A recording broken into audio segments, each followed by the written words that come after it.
Welcome to Lankala Jyothi tour channel. Hi friends, ఎలా ఉన్నారు? నేను ఈ వీడియోలో హైదరాబాద్లో ఉన్నటువంటి ఆరమైసమ్మ ఆలయాన్ని చూపించబోతున్నాను. ఈ టెంపుల్ని కాళీమాత ఆలయం అని కూడా అంటారు. బండ్లగూడ మెయిన్ రోడ్లోనే ఈ ఆలయం ఉంటుంది. పూర్వం ఒక పెద్ద చెట్టు క్రింద అమ్మవారి గర్భగుడి ఉండేది. ప్రస్తుతము ఈ పెద్ద ఆలయాన్ని నిర్మించారు. బహు విశాలమైన ప్రాంగణంతో ఈ ఆలయం అలరాడుతుంది. మొక్కులను తీర్చుకునే భక్తులు ఈ షెడ్లలో వంటలను తయారు చేసుకొని అమ్మవారికి బోనం సమర్పించి బంధుమిత్రులతో కలిసి ఆరగిస్తారు.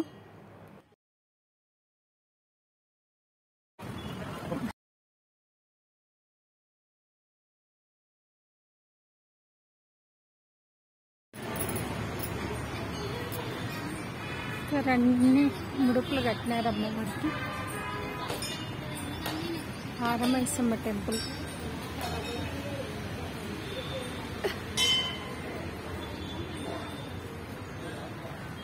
భక్తులు తమ ముడుపులను చెట్లకు కట్టారు.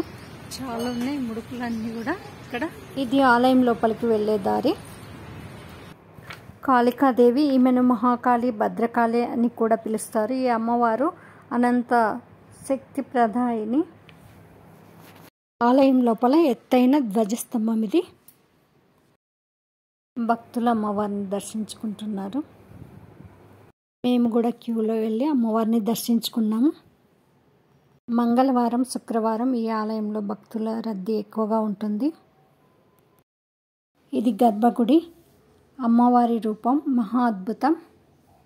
ఆ అమ్మవారి చల్లని దీవెనలు, కరుణా కటాక్షములు మనందరిపై కురిపించాలని ప్రార్థిస్తున్నాను.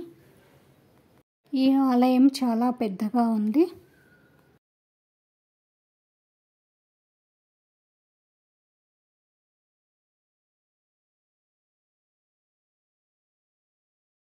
కాసేపు మేము ఇక్కడ ఉన్నాము. ఎంతో ప్రశాంతంగా ఉంది ఈ అమ్మవారి సన్నిధి. ఈ ఆలయానికి రావడానికి చిలుకూరు వెళ్ళే బస్సులో కూడా రావచ్చు. అలాగే సిటీ బస్సులు కూడా చాలా ఉన్నాయి. మరియు సొంత వెహికల్లో వచ్చినట్లయితే విశాలమైన కార్ పార్కింగ్ కూడా ఇక్కడ కలదు. ఎటువంటి కష్టం లేదు. మన వెహికల్స్ను అక్కడ ఉంచుకోవచ్చు. ఇటువంటి మరిన్ని వీడియోలకై మీ అభిప్రాయాలని, అమూల్యమైన సలహాలను, సూచనలు తెలియజేయగలరు. ధన్యవాదములు. మరి నెక్స్ట్ వీడియోలో కలుద్దాం. Thank you.